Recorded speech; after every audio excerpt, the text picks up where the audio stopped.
There are at least two powerful miracles that take place because of storms. Storms are frightening.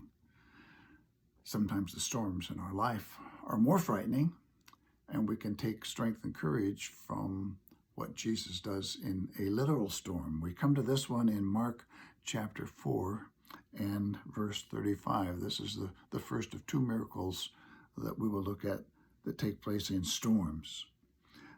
It says, it says in Mark chapter 4, verse 35, when evening came, he said to his disciples, let's go over to the other side. And they left a crowd of people behind, and they went into the boat, but there were also other boats coming along. Everybody wanted to follow Jesus.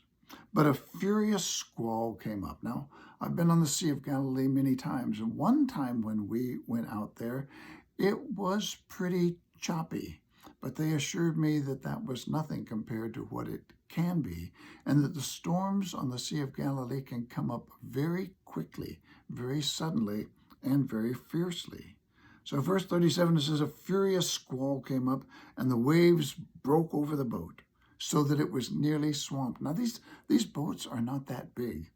In fact, on the Sea of Galilee, they have a museum. They found a boat 2,000 years old when the water level was so low that they found it in the mud, and they have saved it and preserved it. I've seen it several times, and it's wonderful to see, but they're not that big. They're fairly small boats. Jesus was in the back of the boat. The boat is filling with water. He was sleeping on a cushion. Now, it's stormy, but Jesus is asleep on a cushion in the back of the boat, and the disciples finally wake him up and said, Teacher, don't you even care if we drown? Don't you care? Oh my. Does Jesus care about me? Does Jesus care about my storms? Does Jesus care about your storms? Jesus got up and he rebuked, not the disciples, he rebuked the storm. He simply spoke to the wind and said, quiet, hush up, be still. And then the wind died down and it was completely calm. Then he turned to his disciples and said, why are you afraid? Why are you afraid? Do you still have no faith? Do you still not trust me that when I am with you, you have nothing to fear? That's the lesson for the storms in your life. I don't know what you're going through. Certainly our world is going through a very stormy time right now.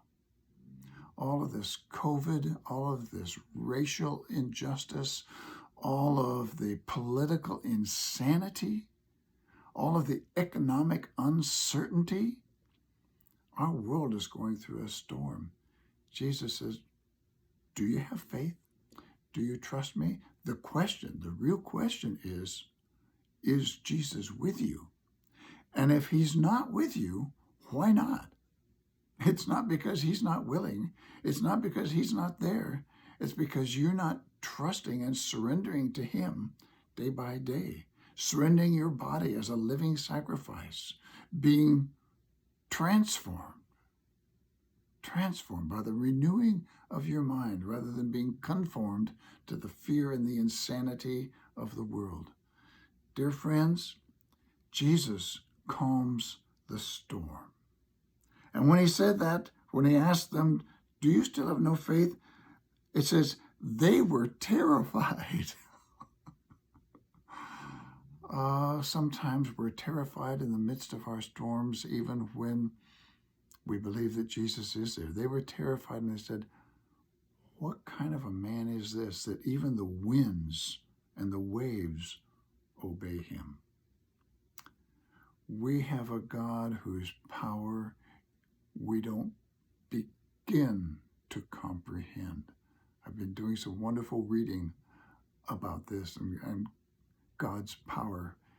looking at scientific evidence, and it's mind-boggling. Let me tell you, we do not have a very clear picture of God, but he is omnipotent, and he can calm the storm, and he can calm the storms in your life if you let him. God bless you.